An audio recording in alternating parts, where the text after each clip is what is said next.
ప్రకృతి ప్రకోపానికి గురైన కేరళలో ఆర్టీవీ టీం అడుగుపెట్టింది. వైనాడ్ నుంచి ఆర్టీవీ లైవ్ రిపోర్టింగ్ చేస్తున్నారు. వరద విలయం ఎంతమందిని బలి తీసుకుంది? 600 మంది వలస కూలీల మృతదేహాలు ఎక్కడ? ఎన్ని మృతదేహాలు బయటపడ్డాయి? ఇంకా ఎంతమంది ఆచూకీ తెలియాలి? ఇన్ని విషయాలకు సంబంధించి ఆర్టీవీ ఎక్స్క్లూజివ్గా గ్రౌండ్ రిపోర్ట్ అందించే ప్రయత్నం చేస్తుంది. వైనాడ్ నుంచి వైనాడ్ ఆస్తి నష్టం ఎన్ని వందల కోట్లు జరిగింది? ఎంత ప్రాణ నష్టం జరిగింది? పరిస్థితులు చక్కబడేందుకు ఎంత సమయం పడుతోంది? ఇవన్నీ కూడా వైనాడ్ నుంచి మినిట్ టు మినిట్ ఆర్టీవీ ఎక్స్క్లూజివ్గా అప్డేట్స్ అందే ప్రయత్నం చేస్తుంది. మా ప్రతినిధి రోహిత్ వీడియో జర్నలిస్ట్ రాజశేఖర్తో కలిసి వైనాడ్ నుంచి ఎప్పటికప్పుడు అప్డేటెడ్గా ఎక్స్క్లూజివ్ రిపోర్ట్ అందించే ప్రయత్నం చేస్తున్నారు. ఒకసారి రోహిత్ అందించినటువంటి రిపోర్ట్ చూద్దాం.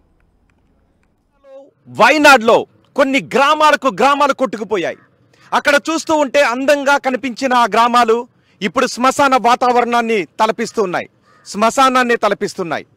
గ్రామాలు కొండ చర్యలు విరిగిపడి వరదల్లో కొట్టుకుని వెళ్ళిపోయాయి. ప్రస్తుతం అక్కడ సహాయక చర్యలు కొనసాగుతున్నాయి. సహాయక చర్యలు కొనసాగే కొద్దీ ఆందోళనకర విషయాలు బయటకు వస్తూ ఉన్నాయి.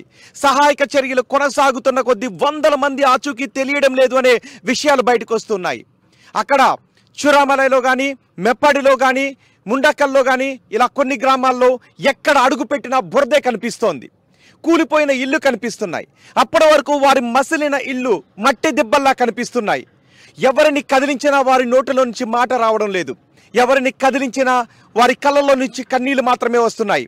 సహాయక చర్యలు కొనసాగిస్తున్న వారి సిబ్బందిలో కూడా ఆందోళన వ్యక్తమవుతుంది. వారి హృదయం కూడా ద్రవించిపోతుంది అక్కడ పరిస్థితులు చూసి. అందుకే వైనాడ్ జిల్లాలో ప్రకృతి ప్రకోపానికి బలైపోయిన తుడిచిపెట్టుకుపోయిన ఆ 4 గ్రామాల పరిస్థితి ఎలా ఉంది, అక్కడ సహాయక చర్యలు ఎలా కొనసాగుతున్నాయో మీకు ప్రత్యక్ష ప్రసారంలో చూపించడానికి ఆర్టీవీ వైనాడ్కు వచ్చింది. ప్రకృతి విలయానికి విలవిలలాడిపోతున్న కేరళ వైనాడ్లో తాజా ప్రస్తుత పరిస్థితిని చూపించడానికి వచ్చిన తొలి తెలుగు ఛానల్ ఆర్టీవీ మాత్రమే. ఇప్పటివరకు అన్ని ఛానల్స్ కూడా సోషల్ మీడియాలో వస్తున్న ఫీడ్ను, సోషల్ మీడియాలో వస్తున్న వార్తలు మాత్రమే మీకు చూపించారు. కానీ ఆర్టీవీ ప్రస్తుతం వైనాడ్లో కొండ చర్యలు, వరదలు, వర్షాలకు కొట్టుకుపోయిన ఆ గ్రామాల్లో సహాయక చర్యలు ఎలా కొనసాగుతున్నాయి, అక్కడ ప్రస్తుత పరిస్థితిని వివరించడానికి వైనాడ్లో అడుగుపెట్టిన తొలి ఛానల్ ఆర్టీవీ. ప్రస్తుతం నేను కన్నూరు ఎయిర్పోర్ట్లో ఉన్నాను. కన్నూరు ఇంటర్నేషనల్ ఎయిర్పోర్ట్లో ల్యాండ్ అయ్యాను. ఇక్కడ నుంచి 130 కిలోమీటర్లు ఉంది ముండక్కై. కానీ అక్కడికి ఎవరూ కూడా క్యాబ్స్ రావడానికి అంగీకరించడం లేదు. ఇక్కడ అడిగితే అక్కడ పర్మిషన్ లేదు, ఎవరిని వెళ్ళనివ్వడం లేదు, సాధారణ పబ్లిక్ని వెళ్ళనివ్వడం లేదు. అంటే మీడియా నుంచి వచ్చాం కాబట్టి మమ్మల్ని అలౌ చేయడానికి ఒక కార్ను కూడా ఇచ్చారు. నిజానికి అక్కడికి వాహనాలు కూడా రావడం లేదు. వైనాడ్ మేము రాము అని చెప్తున్నారు. అక్కడ ఎవరినైనా అడుగుతుంటే అక్కడ కొండ చర్యలు విరుగుపడుతున్నాయి, వెళ్ళనివ్వడం లేదు అని. కానీ వాళ్ళు ఒక కార్ని అరేంజ్ చేసి ఇచ్చారు మాకు. సో ఆ కార్లో నేను ఇప్పుడు వైనాడ్కి బయలుదేరుతున్నాను. మరి కొద్దిసేపట్లోనే ఒక గంటన్నరలో నేను వైనాడ్లో ఉంటాను, ముండక్కల్ ఊరిలో ఉంటాను. అక్కడ ప్రస్తుతం ఎలాంటి పరిస్థితులు ఉన్నాయో, సహాయక చర్యలు ఎలా కొనసాగుతున్నాయో నేను మీకు చూపిస్తాను. ఇక్కడికి వచ్చిన తొలి ఛానల్ ఆర్టీవీ మాత్రమే. నేను అక్కడికి బయలుదేరుతున్నాను. ఇదే కన్నూరు ఎయిర్పోర్ట్. ఇక్కడ నుంచి నేను బయలుదేరుతున్నాను వైనాడ్కి. వైనాడ్లో గ్రామాలు నిజానికి అక్కడ చూస్తూ ఉంటే ఒక నదిలో కొన్ని కిలోమీటర్ల దూరంలో ఒక నది ఉంది.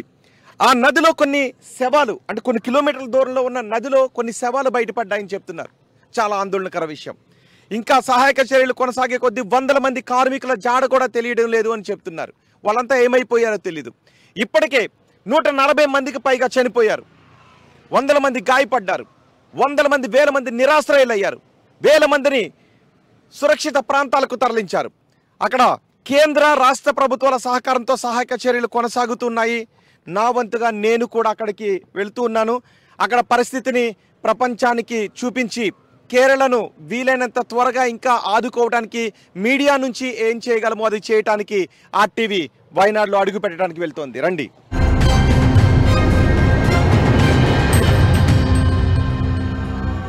కేరళలో వైనాడ్లో